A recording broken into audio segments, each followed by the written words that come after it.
Welcome back to another blog of exploring movements. আজ হচ্ছে গুরু পূর্ণিমা।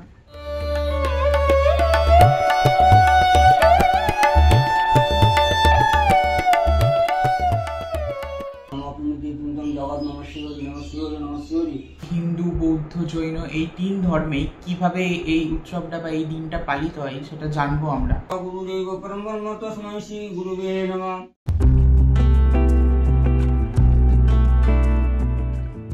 আগের উইকে তাও রোদ বৃষ্টি ছাড়া হয়েছে, বাট লাস্ট মনে হয় 4-5 দিন ধরে মানে এরকম ওয়েদার, পুরো সারাদিন মেঘলা আর যখন তখন হুটহাট করে বৃষ্টি নেমে যাচ্ছে। আজকে সকালেই বৃষ্টি হয়ে পুরো এখন চারদিক ভেজা স্যাঁতস্যাঁতা পুরো হয়ে আছে। এই জাস্ট একটু আগে বৃষ্টিতে থামলো, আকাশ তো পুরো অন্ধকার হয়ে আছে, দেখতেই পাচ্ছ।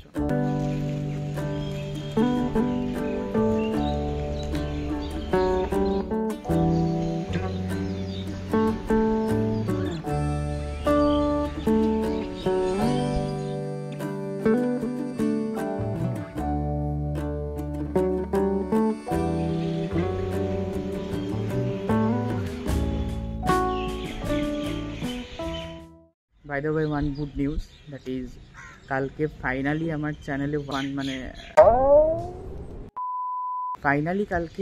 গতকাল আমার চ্যানেলে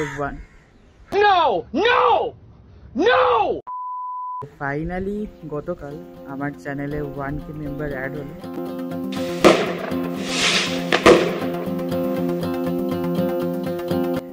যাই হোক, জানি যে আজকের দিনে এটা মানে কোনো ব্যাপার না, যে কোনো ইউটিউব চ্যানেলে এটা হয়তো কোনো ব্যাপার না আজকের দিনে, কেননা প্রচুর মিলিয়ন সাবস্ক্রাইবার্স কত ইউটিউব চ্যানেলে হয়ে গেছে। প্লাস মানে কেতে তো ছাড়িয়েই গেছে প্রায় বেশিরভাগ ইউটিউব চ্যানেল। বাট স্টিল আমার কাছে এটা খুব আনন্দের ব্যাপার অবভিয়াসলি। অ্যান্ড আশা করি আমার ব্লগ ভিডিও ভালো লাগলে আরও মেম্বার্স অ্যাড হতে থাকবে এক্সপ্লোরিং মুভমেন্টসে। তো চেষ্টা করব আরও নতুন ব্লগ দেওয়ার, আরও নতুন টাইপের ব্লগ দেওয়ার। আর তোমরাও ব্লগ ভালো লাগলে অবশ্যই সবাইকার সাথে শেয়ার করো, যাতে বাকি সবাইও দেখে, আর ভালো লাগলে তারাও হয়তো সাবস্ক্রাইব করতে পারে এক্সপ্লোরিং মুভমেন্টসকে। তো সেজন্য ব্লগ ভালো লাগলে অবশ্যই শেয়ার করে দিও। যাই হোক, চলো let's start the day here.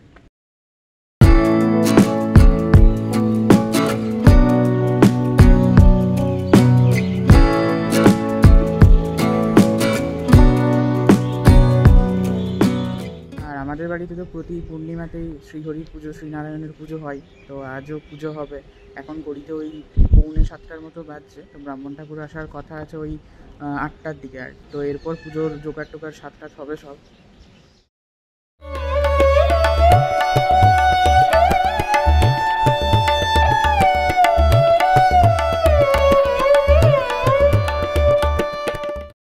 আমিও আজকে পুষ্পাঞ্জলি দেবো, ওই জন্য আমিও সকাল স্নানটা সেরে ফেললাম।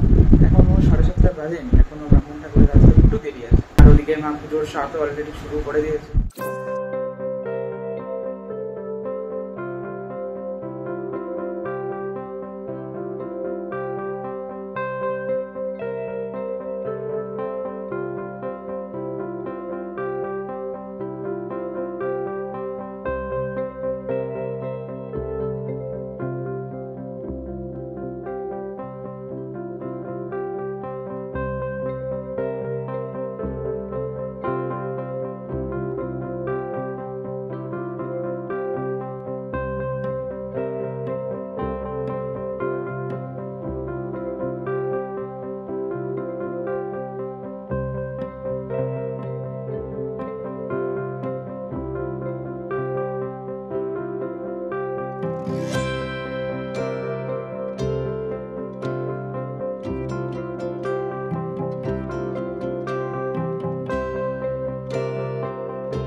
এই গুরু পূর্ণিমা তো আমাদের একটা ঐতিহ্য, যেটা সাধারণত আমাদের যেসব আধ্যাত্মিক গুরুরা বা আমাদের যেসব একাডেমিক গুরুরা রয়েছেন তাদেরকে উৎসর্গ করেই এটা হয়, বা তাদের জন্যই উৎসর্গীকৃত।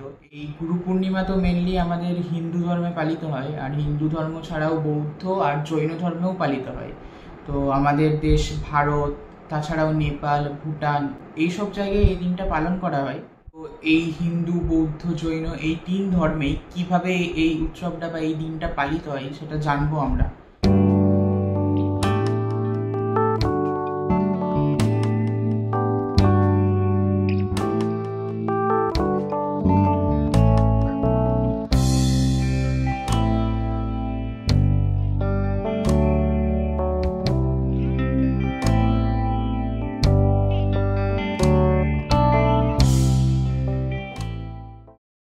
আমাদের হিন্দু ধর্ম মতে এই তিথিতে পরমেশ্বর শিব দক্ষিণামূর্তি রূপ ধারণ করে ব্রহ্মার 4 জন মানসপুত্রকে বেদের পরম জ্ঞান প্রদান করেছিলেন। এই দক্ষিণামূর্তি হলো সকলের আদি গুরু। তাই শৈব সনাতন ধর্ম অনুযায়ী এই তিথিটা দেবাদিদেব মহাদেবের প্রতি সমর্পিত। এটা একটা ঘটনা। আর একটা হলো মহাভারতের রচয়িতা মহর্ষি বেদব্যাস মুনি পরাশর আর মাতা সত্যবতীর গৃহে জন্মগ্রহণ করেছিলেন এই তিথিতে, যে জন্য এই তিথিটাকে কিন্তু ব্যাস পূর্ণিমাও বলা হয়। তিনি পবিত্র বেদকে ঋক, যজু, সাম, অথর্ব এই 4টা ভাগে তিনি বিভাজন করেছিলেন। তো এই হলো আমাদের হিন্দু ধর্ম মতে এই তিথিতে যে ঐতিহাসিক ঘটনা ঘটেছিল তারই একটা জাস্ট সারসংক্ষেপ।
नारायण पूजा कर्मणि ओम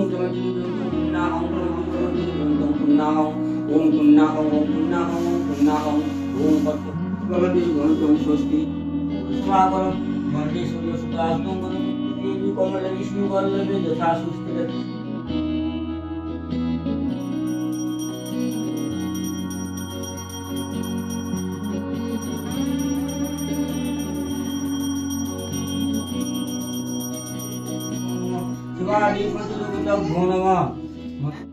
তো এরপর আসি বৌদ্ধ ধর্ম মতে। তো বৌদ্ধ ধর্ম মতে এই দিন বৌদ্ধ ধর্মের অনুগামীগণ বুদ্ধ আরাধনায় নিমগ্ন হন।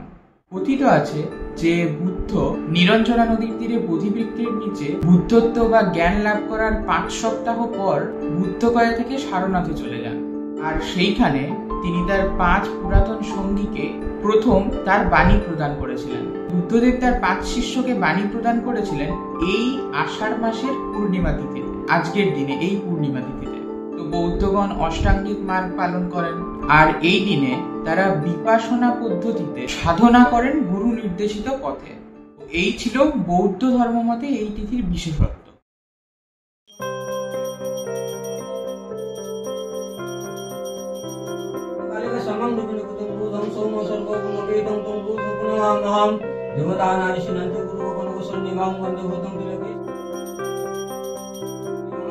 गुरुदेव परम ब्रह्म तस्मै श्री गुरुवे नमः।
এরপর আসি জৈন ধর্ম মতে। জৈন ধর্ম অনুযায়ী বর্ষাকালে 4 মাসের জন্য সন্ন্যাসীরা এক জায়গায় অবস্থান করেন, তাই এই সময়টাকে চাতুর্মাস বলে। আর এই চাতুর্মাস শুরু হয় এই পূর্ণিমা তিথি থেকে, অর্থাৎ গুরু পূর্ণিমা তিথি থেকে। জৈন ধর্ম অনুযায়ী বা জৈন ঐতিহ্য অনুযায়ী যে বিশেষ ঘটনাগুলো এই তিথিতে ঘটেছিল, মহাবীর যিনি ছিলেন জৈন ধর্মের 24তম তীর্থঙ্কর কৈবল্য লাভ করেছিলেন। অর্থাৎ সর্বোচ্চ জ্ঞান বা মোক্ষের উপলব্ধি লাভ করেছিলেন। কৈবল্য লাভের পর তিনি তার জ্ঞান ইন্দ্রপতি গৌতম নামের এক পণ্ডিতকে প্রদান করেছিলেন এই দিনে। ইন্দ্রপতি গৌতম তার এই জ্ঞান গ্রহণ করে তারই প্রথম শিষ্য হন। পরে তিনি গৌতম স্বামী নামে পরিচিত হয়েছিলেন। এই গৌতম স্বামী তখন একজন গণধর, অর্থাৎ একজন শিষ্য যিনি তীর্থঙ্করের জ্ঞান প্রচার এবং সংরক্ষণ করেন। আরেকটা ব্যাপার, জৈন ধর্মে কিন্তু এই দিনটা তৃণগুহ পূর্ণিমা নামে পরিচিত, কারণ গৌতম স্বামী এই দিনে তৃণগুহ অর্থাৎ মহাজ্ঞানী ও আত্মদর্শী গুরু হয়ে ওঠেন। এই ছিল হিন্দু ধর্মমতে, বৌদ্ধ ধর্মমতে এবং জৈন ধর্মমতে গুরু পূর্ণিমার বিশেষত্ব।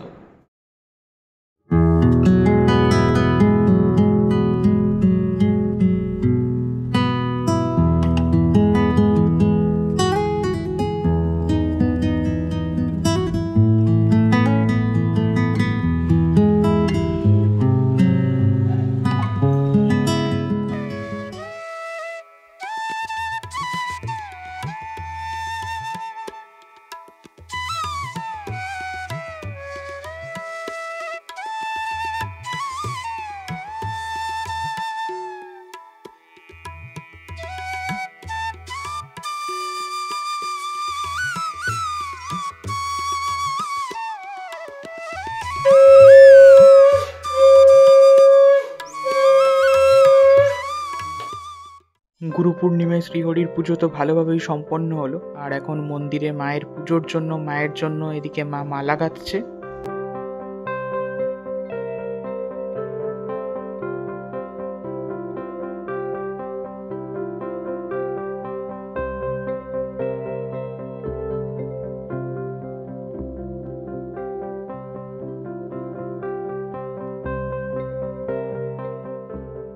যাই হোক, পুজো শেষ হতে এখন ব্রেকফাস্টের টাইম, তাই মা ব্রেকফাস্ট রেডি করছে এদিকে।